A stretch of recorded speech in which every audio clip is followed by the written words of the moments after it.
What is up, y'all? Welcome back. Today we're playing with Dolce & Gabbana. We've never played with Dolce & Gabbana on my channel before. They have never put out makeup that particularly interested me or even like crossed my radar, but Makeup on Your Radar made me aware of this collection before it came out, and then also when it was available on the Dolce & Gabbana website. I believe that it is now on several other websites, but I bought it as soon as it came onto the brand's website. So I got the Dolce & Gabbana Blueberry Nutra Tint. I got this in the shade 01, and it's the one that looked like it was going to match me the best. It's a little bit light, but it's so sheer, I'm not really sure that it matters. Then we got the Face and Eyes Match. This is the bronzer in light, and obviously this is not a first impression. I have made an impression on the actual makeup itself, but when it comes, it has this beautiful pebbled leather embossing. It's incredible, and this is like the heaviest packaging I've ever felt. If when you look for packaging that feels luxurious, you equate that with something being really heavy, look no further. This feels really luxurious. Then I bought, I want to say these were like the same price. I could be wrong, but the blush is much smaller than the bronzer. But I bought the Cheeks and Eyes Match in 02 Joyful Peach, because obviously. And I also got the Mint Oil Lip Plumper. Now, I did just finally order the one from Byredo because it's blue and it finally came into stock, and it actually stays blue. All of these other ones that have been coming out lately, the blue is a cute little gimmick and then it's pH color adjusting. So this one is pH color adjusting. We're still gonna use it today, but it is disappointing because this is beautiful. This is glass. It's like this frosted glass. It's awesome. It's so heavy. I was so excited. And the mint oil, obviously I like a mint oil plumper. I wouldn't have bought it kind of thing. So we're gonna be doing all of those things. I'm gonna talk through them. We're gonna do other steps in my makeup routine, and I'll have final thoughts for y'all on the Dolce & Gabbana stuff at the end. So let's go ahead and jump in. So this skin needs some help. I accepted a sponsorship with an acne care brand, and my perioral dermatitis came back. So we're back.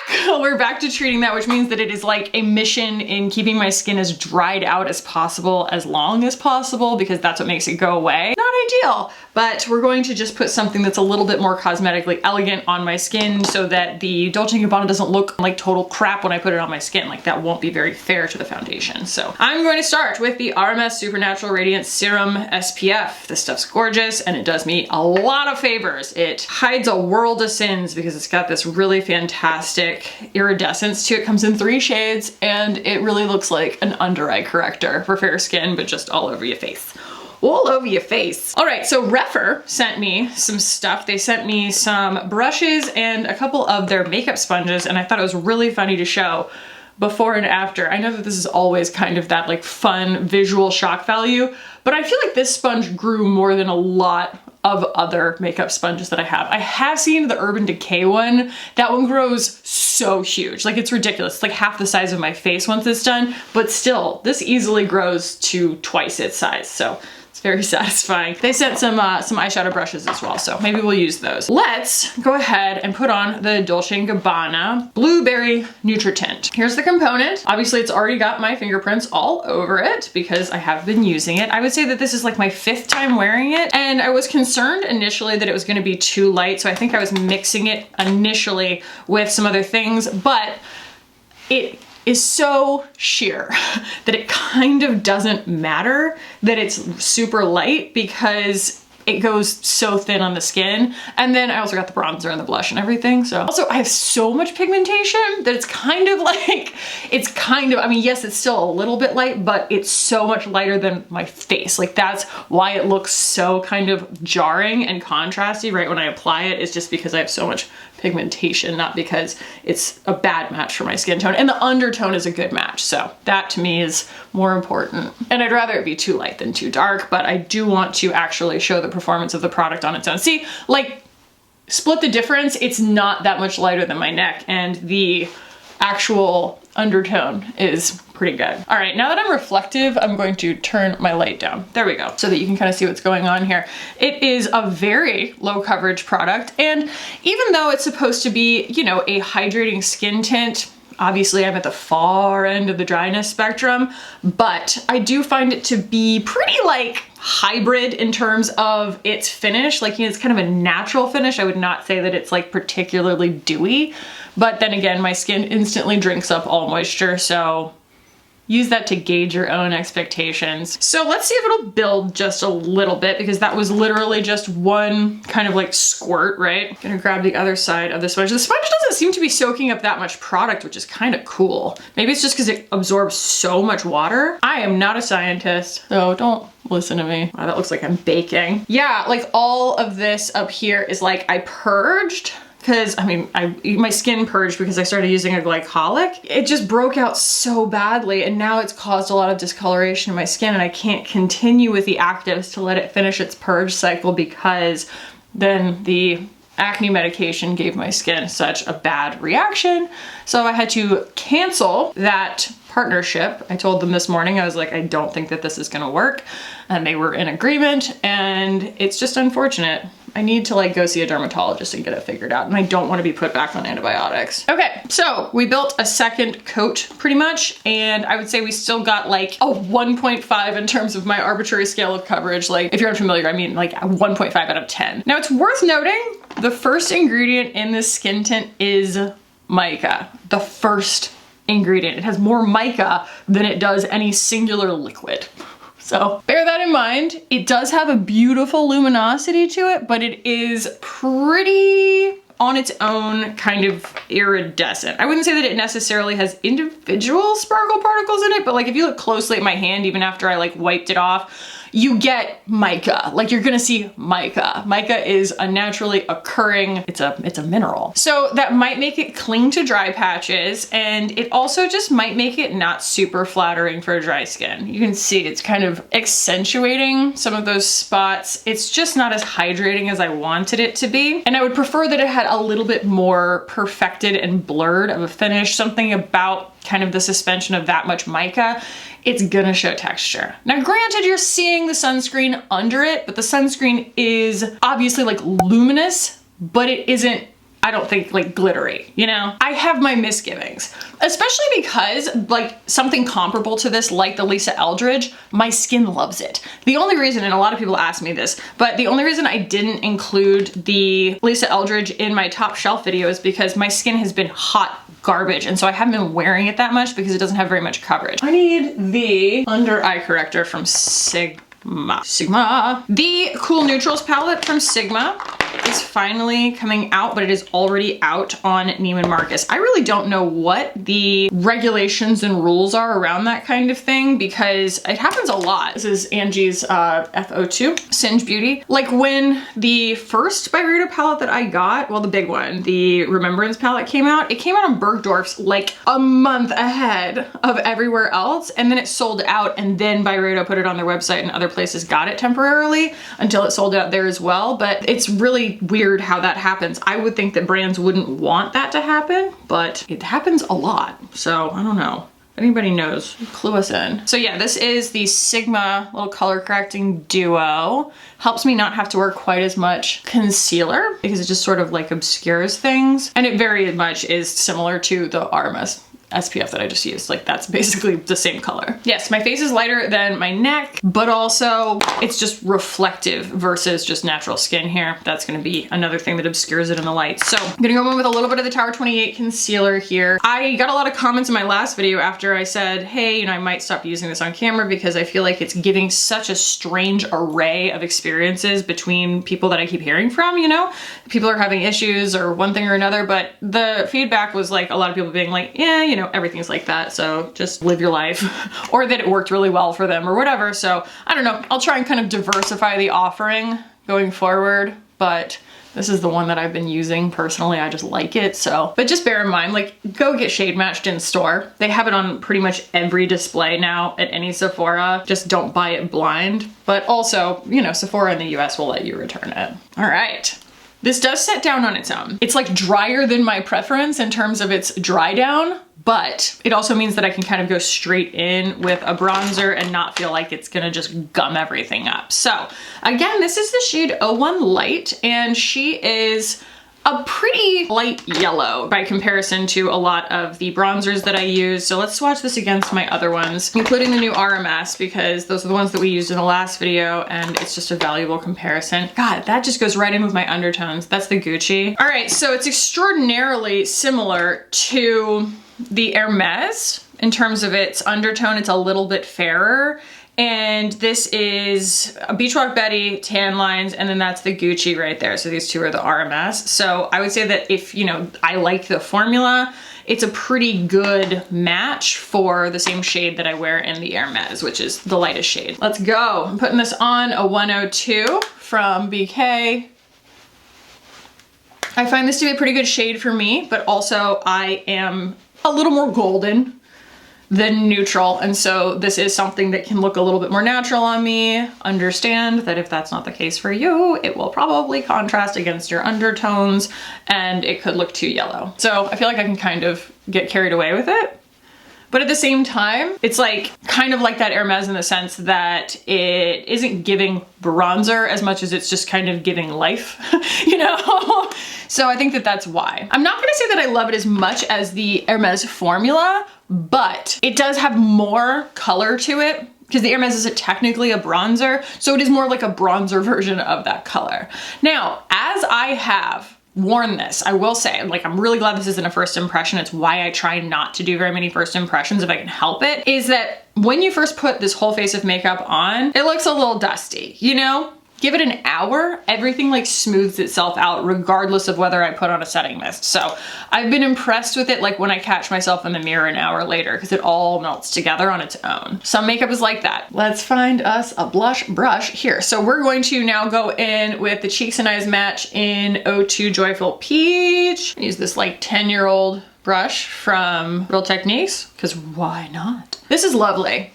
This blush is lovely. I'm not gonna say it's like completely different from any other blush that I've ever used, but it's nice. Also, this does not have a fragrance. This does not have a fragrance. This does not have a fragrance. Love that coming from a luxury fashion house to not have a fragrance in their makeup, because you open up that Hermes and it's like kapow. It is a big, big noticeable fragrance, and it's like whether you like the fragrance or not. Now I will say, oh my gosh, this is random, has nothing to do with luxury fashion houses, but Saltaire just sent me, they always send me, you know, great PR, and they sent me a heat protectant spray, and I sprayed it on my hair before I curled it today, and I want that smell in a perfume. It's like citrus and woody at the same time. They need to make perfumes. Maybe they do make perfumes and I just need to like go to Target. I don't have a Target close to me. And that was my stream of consciousness. Let's go into a little bit of actual powder here. I say actual powder because I have also been in the habit of using the Laura Mercier powder, the new one, and it is beautiful, but it doesn't have any real coverage to it. And I want just a little bit of coverage. So I'm using the Cloud Set from Kosas in Airy, my OG. Do I want more blush? I do. And since this is Eyes and Cheeks Match, I want to, sorry, Cheeks and Eyes Match, I want to use this on my cheeks and my eyes. And that's going to result in something that looks quite familiar to all of us because I did buy a Corally Peach blush, so apologies in advance. This is going to look very straight down the middle of what you would expect from me today. But let's use some of these new brushes from Refer here. Actually, I don't know where all of them went. There were more, but my child loves makeup brushes. Loves them. So he found this box yesterday and immediately opened them. And so there are probably some just kind of like, you know, living in a Batmobile downstairs right now. I just need to go look. Anyway, this is the 16. They sent these to me. They asked, they were just like, can we send you some more stuff? And I was like, yes, please. I love your brushes. So I always love a tonal look, y'all know that. And I think that it's so nice to have just like the built-in implication of a product to be like, yeah, put this everywhere, because then it's easy to do a tonal look, obviously. It's meant to go there. And you're using the same colors to create light and depth all over your whole face. Do you need an eyeshadow palette? Like, not necessarily. You could literally use all of your same products just on your eyeballs if you wanted to. There are no rules against these things. And also, it's not like we're out here being like precious about our products. We want to use them, we want to pan them, and if you're going to get through a gigantic thing like this, it doesn't hurt to use it on other places than your cheeks, you know? It's a really pretty color, isn't it? I'm not really sure what this one's supposed to do. This is a 36. My kid was just absolutely enthralled with this. Like, he has a tendency to kind of stick his finger directly in it, and I was like, no, no, no, don't do that. But as I touched his face with it, oh, he was giggling so much. It was so cute. So I don't know, let's take that. I don't know what this is for. I don't, but I'm gonna put some of the blush on there and just go right in on my lid and just get a good quick distribution of the blush shade. And you can see that you can get, I mean, honestly, that has more color impact than the Hermes Quad that has the coral eyeshadow in it. That's not like a shortcoming or a critique of the Hermes, because I don't necessarily think that something has to be super duper pigmented, like that necessarily equates with quality, but it's worth pointing out. Well, that's just lovely. Actually, someone did ask in my last video, they needed a thrill, you know, they just needed the satisfaction of seeing it happen. They were like, what happens if you take the Natasha Denona, the new highlighter, the High Gen highlighter, and just pile it up on the lid, like try and get like a chrome finish? And I was like, I guess I have to show you. So we can do that. I'm gonna take a little bit more of the bronzer right there in my crease. And then I'm going to probably pull out like the KKW palette or maybe like a Merit shadow or something, just so that we can get a little bit more coolness right there, because bronzer doesn't do the whole job for me. But first, let us do the satisfying thing. This is just one of the most bananas feeling formulas ever. It's crazy. It feels like it's like wet. So if you pile her up, it's quite like it's I don't want to say it's silver, but it's pretty cool. It's like icy looking, but it's not, I don't know. It's champagne enough or rosy enough that I can wear it, because silver doesn't really look great on me. So it's neutral enough, I guess I should say. The feeling of this stuff is intoxicating. It's so soft and smooth. A lot of people have been asking me if I'm going to try the Natasha Denona powder foundation. Everything that I have said up until now in this video about my skin should tell you the answer to that. And it's not like I'm against powder foundations. It's like I am not the candidate. I'm not the target market for a powder foundation. And I understand that you can make them work on dry skin, but I still think that like I am so far at the end of the spectrum in terms of how dry my skin is that like if I gave it a bad review, everybody would be like, why did you even buy it? You know, let someone who actually has oily skin be the person who gets your views on that. Taking a BK by Nikki LaRose N12. It's this really cute kind of stubby wide guy. Now this doesn't pick up like incredibly well on a brush. Like I am tempted to, yeah, I'm just gonna use my pinky. It's just not really what it wants to do. And it does disperse really evenly on the cheeks this way, and I will use it that way. But I feel like if you want to get this impact like this, like you have no other choice. Like maybe one of those like silicone applicator things. I've never used one, but people, you know, use those. It's like they are almost like your fingertips basically. But you can get this nice even dispersion of this product with a brush, but you're not gonna get that like really satisfying build. But I do also love that the way that it catches the light is so seamless. It's not blanking anything out. So it's like when you put it over your blush, you're not losing your blush. It's still translucent enough. I said maybe a Merit shadow. Mid-Century? I think Mid-Century is gonna be really good actually, because it's not super dark, but it's the right undertone, and it's obviously going to be really matte, which is nice. A synthetic brush is always going to be best for a cream. It's just going to pick it up better. Like that natural bristle brush, just the rougher stuff is all natural bristle.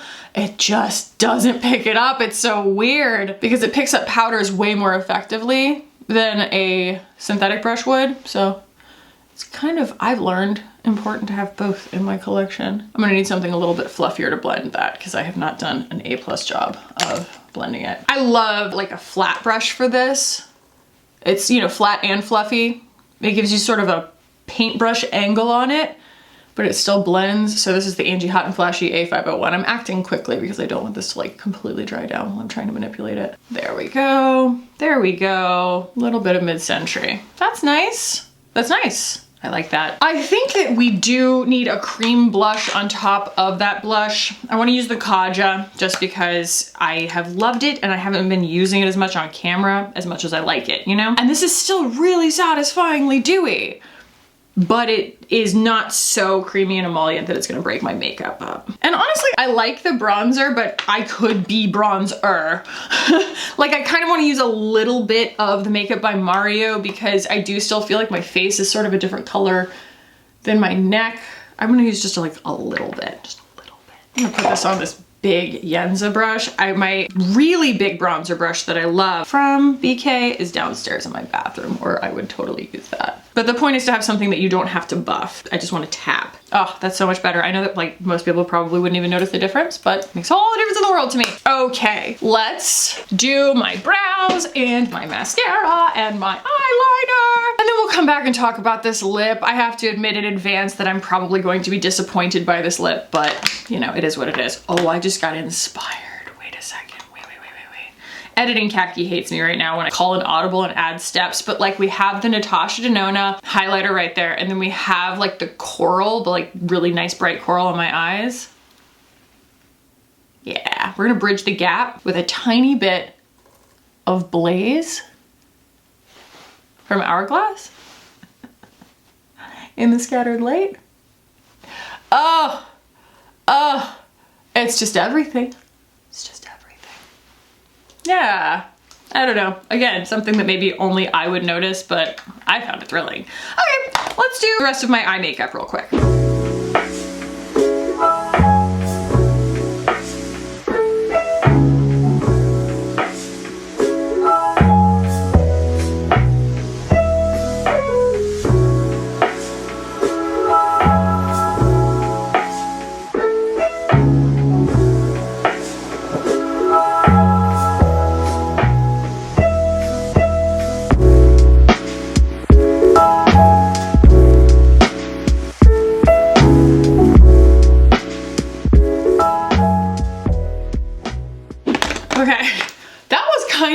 A saga because like I can't find my regular brow gel. I don't know where it went, and so I had to pencil them in, and then I can't find my mascara. I don't know what I did with everything, and so I had to open a new mascara, but it was like high time I opened a new mascara, so it's fine. But either way, that was like kind of annoying, and my battery died. Anyway, let's talk about this lip because it's about to ruin everything, and what a shame because this packaging is just absolutely ridiculous. It's so pretty. So it's like everything is this nice soft coral motif as per usual on me, and this you can already see there on the wand a little bit of my own pH, you know, interacted with it. So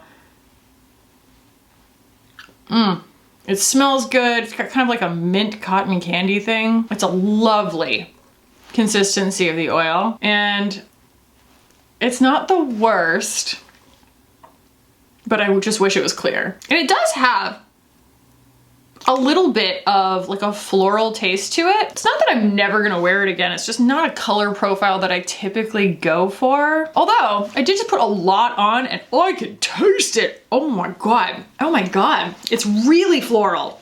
Like violets. You know what I mean? Oh, which is wild because it doesn't smell like that. It really doesn't. But it tastes like it. It smells like mint because it's got mint oil in it, but like the tingle is mint, but the flavor is flowers. That's weird. I don't know how I feel about this. I mean, obviously I don't feel great about it, but like I want to like it to some extent because the actual formula is nice, but like I just don't understand why we keep putting floral tastes in things. It can be handled delicately in a macaron in France, fine, but like not my lip gloss. So I did spritz myself with some Fix Plus, and I still think that it didn't do me all of the favors that it could be doing me in terms of the complexion looking more flattering than just natural skin. So all that to say, let's move into final thoughts on these. I want to start by just visiting the claims because this is like kind of a new iteration of this line entirely. The Blueberry Nutritint is a skin tint designed for 24 hours of hydration and a healthy skin glow with sheer to buildable coverage and a blurring effect. Its fresh formula feels breathable throughout wear and is infused with blueberry from Salento to enhance the skin's radiance and glycerol glucoside for hydration. I want to say to anybody who is new or anyone who needs a reminder, I am in the very extreme end of dry skin. So if you have dry skin that's just kind of dry, like a normal level of dry, you might not have my experience with this, but I am not getting hydration. I'm not getting blur. I am not getting a healthy skin glow. I think what they mean by that is maybe the mica that's in it, but I don't want that to be, that's not a healthy skin glow, that's just reflection, and it's an inconsistent particle size, it's not pearlized, and so it will possibly, you know, accentuate a little bit of texture, and I do feel like that's what's happening here. This is not something that I feel like is doing me a million favors in terms of the texture of my skin. And I don't think that it looks bad, but there are things that do much better things for the texture of my skin. The Genesomyrix is a great example of it because it's just really smoothing. There are a lot of them that have this really lovely blurred glycerin finish to them. And I just find that, at least for me, I would buy this based on the claims, which I did because it sounds like it's going to be really good for my skin, and it kind of isn't. And I would definitely, for what this is, if you have my kind of skin type, honestly, it doesn't seem to be bothering that many people's skin types regardless, but the Lisa Eldridge I think is like the same price, and I would very much recommend that one over this one. I will say, the main thing that I think is like kind of cool if you like the colors are these, because I mean, sure, it's got my fingerprints all over it, not ideal, but everything from start to finish on these is very luxurious. It's not just a case of like the Gucci, where the Gucci blushes specifically, like the formula was neither here nor there. The packaging was lovely, but the formula was meh. Like these formulas are beautiful. Like they're really, really pretty, and you get an abundance of product. I don't think that they're wildly overpriced if you're coming into it, you know, expecting the price range of a luxury fashion house. It's not Prada, you know? It's not even at Gucci prices for the amount of product that you're getting. And this component is giving classic, it's giving luxury, it's giving heavy. That's the main thing. There's something about this that just feels iconic because it's so heavy. I know that some people are anti-artificial weighting in their products and things like that, and that is why there's a whole world of makeup out there. For me, the weight really translates to luxury. It just feels so substantial. It really, really does. They're very pretty. And the blush comes with just a regular embossing on it. It's just sort of a crisscross with the D&G on the inside. And then this one has, like I said, that pebbled leather embossing. It's just pretty breathtaking when you open it. I think that these are awesome. Like, I'm gonna keep these out. I think that this is a really good alternative to the Hermes because it doesn't have a fragrance and it does have more pigment, and it is still a really pretty finish on the skin. But be aware, it doesn't look like it, but for whatever reason, the first ingredient in both of these is also mica. But it doesn't look like it. Like, when you look at that, there's no iridescence to it. So I don't know. I'm not a scientist. It does not look like the foundation does, where it's got that luminosity to it. It's very interesting that they both have mica as their top ingredient as well, but be aware. And then this lip, I mean, I can still taste it. Of the wide world of lip oils out there in beautiful packaging like this, now they really did outdo themselves on the packaging. It's so pretty. Like, this is really heavy and kind of breathtaking when you first open it. It's like, wow, that's gorgeous. It's like a step up in luxury from like a Clarins lip oil, okay? It's really, really nice. I hope they come out with other colors, and I hope that they take this weird floral taste out of it, because it's not a floral scent. What's the point? It truly feels like there was a decision made to make it taste floral, which is just so bananas. Like, there's no reason to do that. That's kind of what you avoid, I feel like. You want to make something smell floral. Can we avoid making it taste floral? But like, we did the opposite. We did it the other way around. Also, it's pH color adjusting. Sometimes it can be done okay. You know, I think the Dior lip oil does okay at it. The Dior blushes do okay at it, but this is not my favorite. The only thing that really sells me on it is like the formula is really comfortable and the packaging is beautiful, but it's not something that I'm gonna reach for because I don't want this taste in my mouth. It's gross. And I'm not anti-fragrance. If you're new here, I am not anti-fragrance in my lip colors and stuff like that. That one just happens to be really off-putting. Those are my thoughts on the Dolce & Gabbana collection. I'm still gonna keep my eye on this brand. I think that what they're doing is cool. I think that the new iteration of it, this new release, is cool. It doesn't feel like a throwaway. It feels practical to me. It's not all the way to the end of silly, the way that like the Carolina Herrera stuff has been. And it's not all the way to the end of so luxurious that they've kind of lost the plot and they just keep making products and raising the prices the way that like the Chanel seasonal collections have been. Like, they've just kind of warned me out on what they're willing to charge for something just because it's a new spring collection. Like, I'm gonna keep buying them, but still. I'm not necessarily going to recommend them. I'm taking one for the team. All that to say, this does feel promising, and it feels like there's an intention behind it, and it feels like a complete thought. It just doesn't necessarily appeal to me on every single level. They didn't make the decisions that I would have made in every single case. That's all. So if this was valuable to y'all, Let me know by giving the video a thumbs up. If you want to subscribe while you're here, I would really appreciate that. I love y'all, my current subscribers, so much. Thank you so much for being here. I'm grateful for you every day. I'm grateful for your comments. I'm grateful for your interaction. I love you. Thank you for being here. I will put a video up here that I think that you will enjoy if you liked this one. I will hopefully see you in the next one.